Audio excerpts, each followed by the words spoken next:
네, 오늘 말씀 제목은 말씀의 길을 아는 지혜라고 이렇게 잡은 것은요. 네, 여기 8절 말씀 보면 슬기로운 자의 지혜는 자기의 길을 아는 것이라고 하거든요. 이 자기의 길이 뭐겠습니까? 바로 말씀의 길을 아는 자라고 볼 수가 있어요. 근데 우리가요, 이 많은 사람들이요, 말씀의 길을 걸어가지 않습니다. 왜냐하면 내 생각으로 볼 때에 느린 것 같고 인내해야 되는 것이 많고 수고해야 되는 것이 많기 때문에 우리가 이 길을 걸어가려고 하지 않지만 19절에 나와 있듯이요, 이 길은 승리의 길이라고 우리에게 약속하셨기 때문에 저와 여러분들이 이 말씀의 길을 알고 걸어가야 된다라는 것이에요. 그래서요, 첫 번째로요, 말씀의 길을 아는 지혜는 구원을 위한 수고를 합니다. 1절에 보면요, 지혜로운 여인은 자기 집을 세우되 미련한 여인은 자기 손으로 그것을 허느니라. 지혜로운 여인은요, 자기 집을 세운대요. 이 집을 세운다라는 것은요, 그냥 이렇게 물리적인 거처를 짓는다라는 뜻이 아닙니다.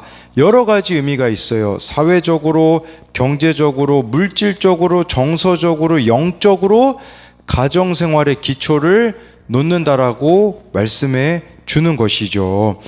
그렇지만 미련한 여인은 자기 손으로 그것을 헌다라고 말해주고 있어요. 여기 손이라는 단어가 나왔으니 지혜로운 여인이 자기 집을 어떻게 세우겠습니까? 손으로 세운다라는 것을 기억하셔야 된다라는 것이죠. 근데 우리의 문제는 뭘까요? 자꾸 자기 집을 입으로 세우려고 하는데 문제가 있습니다. 그러다 보니까 우리가 입을 지킬 때가 얼마나 많은지 모릅니다. 그래서 큐티인 본문 해설에도 보면요, 지혜로운 여인은요, 자신을 향한 하나님의 뜻을 깨닫고 믿음의 아내와 엄마 역할을 다한대요. 남편이 하나님의 사명을 감당하도록 돕고 자녀를 믿음의 용사로 키우고자 입을 지키고 손으로 일한다는 사실이에요. 우리는 얼마나 입으로만 가르치려고 할 때가 많이 있습니까? 그런데요, 입으로 가르치는 게 아니에요. 손으로 보여주어야 된다라는 거죠. 그것이 3절의 맥락과도 일치합니다. 3절에 보면요, 미련한 자는 교만하여 입으로 매를 자청하고 지혜로운 자의 입술은 자기를 보전하느니라. 여기도 입에 대한 부분이 나오잖아요. 미련한 자는 교만해서요, 입으로 매를 자청하지만 지혜로운 자는요, 입술로 자기를 보존한대요. 이 자신들을 여기서 지킨다는 말은, 보존한다라는 말은요, 스스로 경계하고 주의하여 보호한다라는 뜻이에요. 지혜로운 자들은요, 함부로 말하지 않습니다. 꼭 필요한 말만 하기에 스스로를 위험에 빠뜨리지 않는다는 사실입니다. 사실 가정에서도 제일 문제가 되는 게 뭡니까? 말입니다. 교회에서도 가장 큰 문제가 되는 게 뭡니까? 말이라는 사실입니다. 정말 우리가 입술을 잘 지키고 있는가? 이거를 보셔야 돼요. 그렇기 때문에 그리스도인들이 물에 빠지면 입만 뜰 거라는 말이 있잖아요. 우리가 얼마나 쉽게 말하는지 모릅니다. 말씀에 대해서도요, 들은 지식이 있어서 얼마나 쉽게 말로 답을 내리는지 모릅니다. 그러나 1절에서 지혜로운 여인은 손으로 이렇게 일하고, 3절에 지혜로운 자는 입술을 지킨다고 말씀해 주고 있는 것이죠. 그렇게 할 수 있는 비결이 무엇이겠습니까? 누가 입을 지키겠습니까? 누가 손으로 일하겠습니까? 2절에 보면 나와 있습니다. 정직하게 행하는 자는 여호와를 경외하여도 배역하게 행하는 자는 여호와를 경멸하느니라. 바로 여호와를 경외하기 때문이에요. 이걸 세번역 성경으로 보니까 이렇게 나와 있더라고요. 바른 길을 걷는 사람은 주님을 경외하지만 그릇된 길을 걷는 사람은 주님을 경멸한다. 바른 길을 걷는다는 게 뭐겠습니까? 바로 저와 여러분들이 말씀의 길을 걷는 것이라고 볼 수 있겠죠. 말씀의 길을 걷다 보면 해야 하는 수고가 있어요. 그게 뭐겠습니까? 바로 말이 아니라 손과 발이 가는 수고잖아요. 우리는 입술로만 말씀을 가르치는 자들이 아닙니다. 삶의 걸음을 통해서 구체적으로 나의 손과 발이 가는 적용을 통해서 말씀을 살아내는 자라는 것이에요. 즉 말씀이 들리는 자만이 할 수 있는 것이 손과 발이 가는 수고인데요. 이게 4절에 보면요, 구체적으로 나와 있습니다. 소가 없으면 구유는 깨끗하려니와 소의 힘으로 얻는 것이 많으니라. 제가 어느 책을 보니까요, 소를 키우면요 귀찮아지는 일이 많아진다고 합니다. 소죽도 끓여줘야 되죠, 풀을 베어서 먹여야죠, 구유도 청소해야 되죠. 또 거름을 만들기 위해서는요, 가축의 오물에 즙이나 왕겨를 넣어 가축이 그것을 발로 밟게 해야 돼요. 가축이 만든 거름을 걷어내 밭에다 뿌리는데 이 과정이요 육체적으로 매우 힘들고 냄새도 만만치 않대요. 이런 일들을 감당하면요 차라리 소가 없었으면 좋겠다라고 생각을 하게 된다라는 것이에요. 근데 4절의 말씀의 의미가 뭐냐면 소를 키우라는 의미예요. 소 키우는 거 힘들지만 얻는 게 많다라고 우리들에게 말씀해 주고 있는데, 이건 우리들에게 무슨 말일까요? 네, 자녀를 낳으라는 말이겠죠. 우리나라가 그 출산율이 곤두박질 치고 있잖아요. 심지어 결혼하고도 자녀를 낳지 않는 부부들이 많아져요. 제가 두 단어를 봤거든요. 하나는 뭐냐면 딩크족이라는 말이 있어요. 이 딩크족은 영어로 더블 인컴 노 키즈라고 해서요, 맞벌이 무자녀 가정이라는 뜻이에요. 딩크족이라는 말인데 싱크족이라는 말도 있더라고요. 싱크족은 뭐냐면 싱글 인컴 노 키즈, 즉 한 명이 부부 중에 일하고요 자녀 없이 사는 것을 뜻합니다. 자녀를 왜 낳지 않을까요? 뭐 여러 가지 이유들이 있을 수는 있겠죠. 근데 자녀를 키우면요 여러 가지 어려움을 겪을 수 있어요. 여러 가지 수고가 필요하기도 하죠. 네, 그러나 자녀를 낳는 것이 성경적이며 동시에 자녀를 낳아야만 부모의 마음을 알게 되고 하나님 마음을 알게 되는 게 아니겠습니까? 그냥 자녀만 이야기하는 게 아니에요. 4절에요, 영적 자녀 낳는 것도 여기에 포함이 됩니다.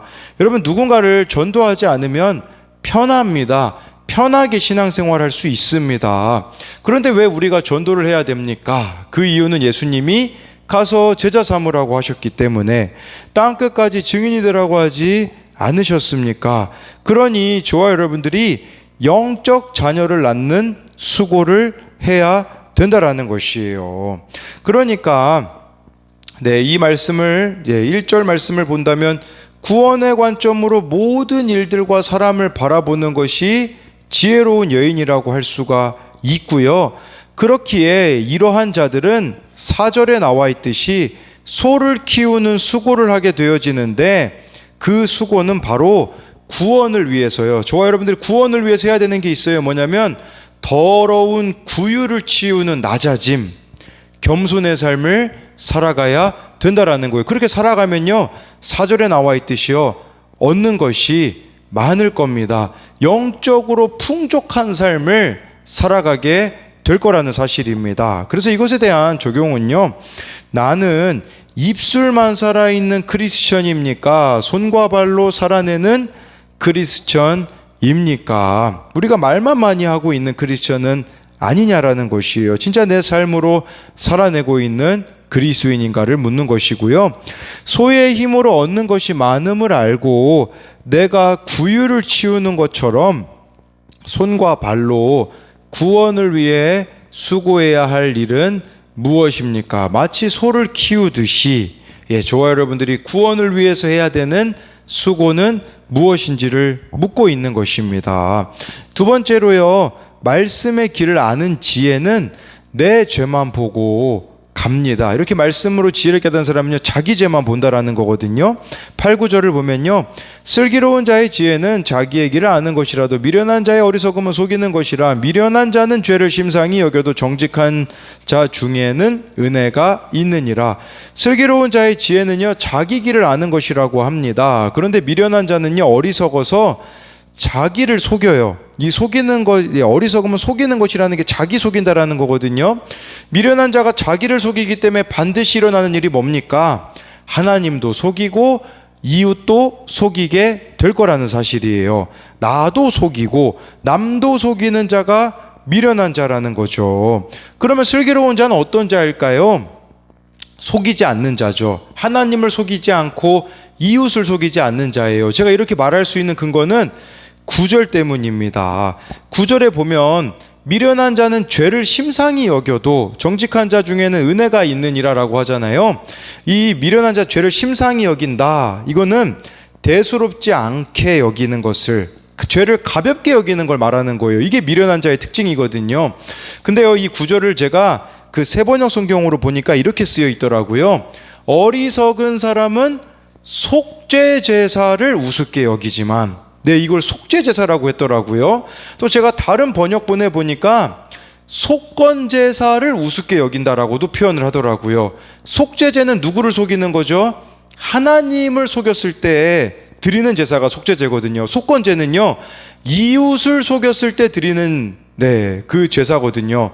무슨 말이냐면, 저와 여러분들이 정직한 사람으로 살면요, 하나님을 속이지 않고 이웃을 속이지 않는다라는 뜻이에요.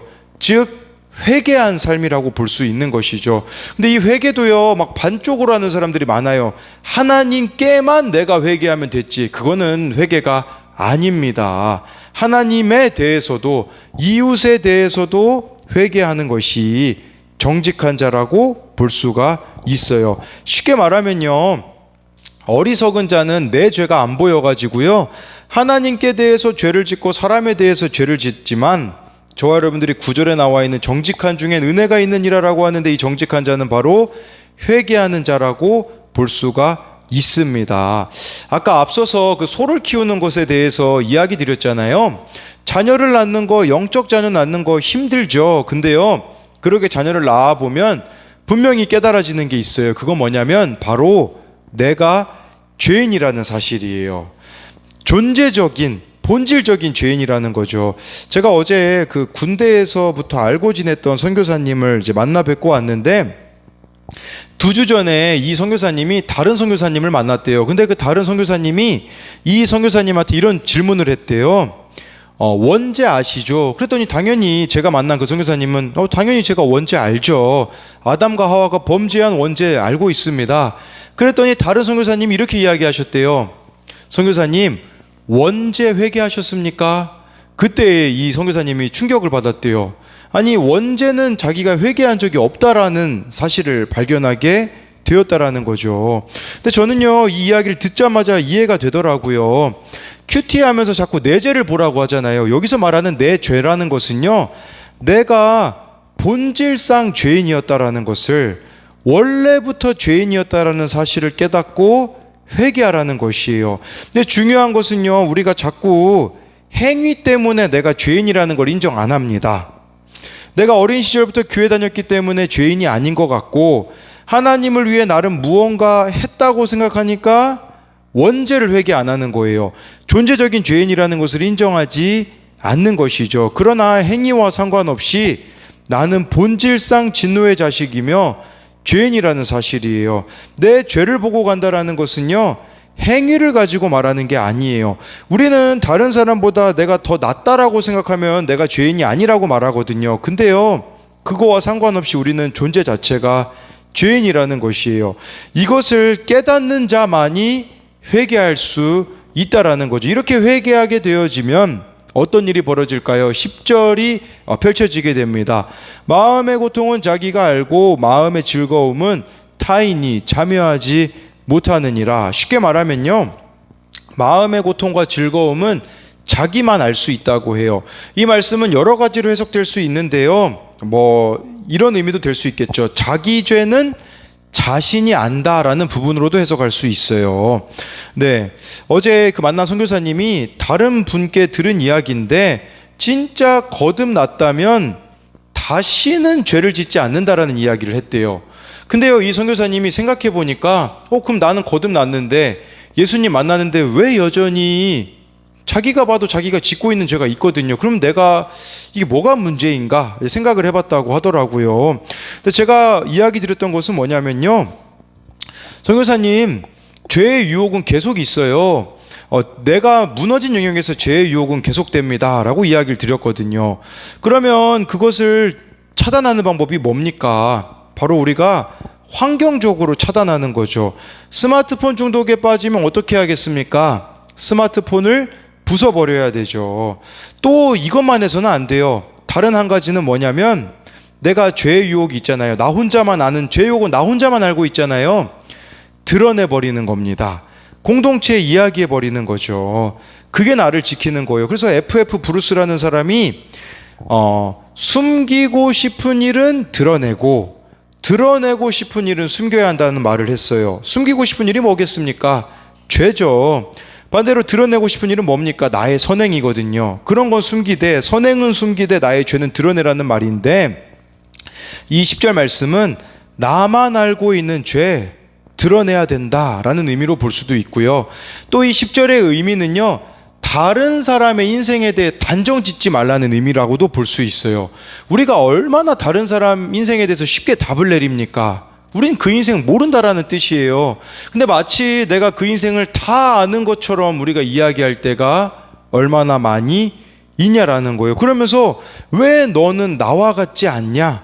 이런 식으로 우리가 이야기할 때가 너무나 많다라는 것이에요. 그렇게 쉽게 단정 짓지 말라는 의미겠죠. 또한 이 10절의 의미는요, 자기 십자가를 지라는 뜻입니다. 자기 십자가를 지는 고통은 자신만 알 수 있어요. 또한 자기 십자가를 졌을 때 그 즐거움도 역시 자신만 알 수 있습니다. 그렇기에 저와 여러분들이 이 10절 말씀의 의미는 말씀을 통해요, 내 죄만 보고 내 십자가만 지고 예수님을 따라가라는 거예요. 그럼 어떤 일이 벌어질까요? 19절이 우리 삶에 이루어집니다. 악인은 선인 앞에 엎드리고 불의한 자는 의인의 문에 엎드리느니라. 여러분 주변에 악인들로 보인 사람이 있을 거예요. 나를 힘들게 하는 사람이 악인이겠죠. 근데 저와 여러분들이와 말씀을 통해 내 모습만 보고 내 십자가만 지고 가잖아요. 그 악인이 엎드려질 날이 온다라는 것이에요. 우리 생각에는 도무지 구원이 안 될 것 같은 그 존재가 구원받게 될 날이 올 거라는 것이에요. 내 생각에는 도무지 변화될 것 같지 않는 그 자녀가 변화될 날이 반드시 올 거라는 것을 우리들에게 말씀해 주고 있는 것이에요. 그렇기 때문에요, 자꾸 현실만 보지 마시고 이 약속의 말씀을 붙잡음으로써 말씀의 길로만 가는 지혜로운 여러분들이 되기를 소망합니다. 그래서 이것에 대한 적용 질문은요, 내 죄가 보이기에 하나님에 대해서, 이웃에 대해서 회개한 삶의 증거가 있습니까? 여기서 말하는 내 죄라는 건 행위를 말하는 게 아닙니다. 원죄, 내가 본질상 죄인이라는 사실을 깨달은 적이 있냐라는 거죠. 내 죄를 보며 자기 십자가를 지고 예수님을 따라가기에 나를 통해 살아나는 역사가 일어나고 있습니까? 아까 그 19절 말씀처럼 악인이 엎드려지는 일이 여러분들의 삶에 일어나고 있는지를 묻고 있는 것입니다. 제가 기도하고 마치도록 하겠습니다. 살아계신 하나님, 지혜로운 여인은 손으로 세운다고 하였습니다. 미련한 자는 교만하여서 입으로 매를 자청한다고 하는데, 하나님 무엇보다도 우리들에게 입술을 지키는 은혜가 있기 원합니다. 너무 말하고 싶고 변명하고 싶고 핑계대고 싶은 그 입술을 다물고 좀 하나님을 경외함으로써 내 모습만 보며 내 죄만 보며 자기 십자가만 지고 예수님을 따라가기 원합니다. 영적 자녀를 낳는 것이 너무 고통스럽습니다. 한 사람을 구원으로 인도하는 것이 너무나 고통스럽습니다. 내 자녀를 키워내는 것이 너무 힘들 때가 많이 있습니다. 그러나 그 가운데에 정말 묵묵히 나에게 주어진 이 십자가를 지고 예수님을 따라갈 때에 구원의 역사가 우리 가정 가운데, 나의 삶 가운데 이루어질 수 있도록 은혜를 베풀어 주옵소서. 이 길이 좁은 문 좁은 길이기 때문에 많은 이들이 찾지는 않지만 이 길만이 우리들에게 승리를 보장해주는 그 길이라는 사실을 잊지 않고 오늘 하루도 나에게 주어진 이 십자가를 지고 예수님을 따르는 자가 되게 하여 주옵소서. 살아계신 예수님 이름으로 기도드립니다. 아멘.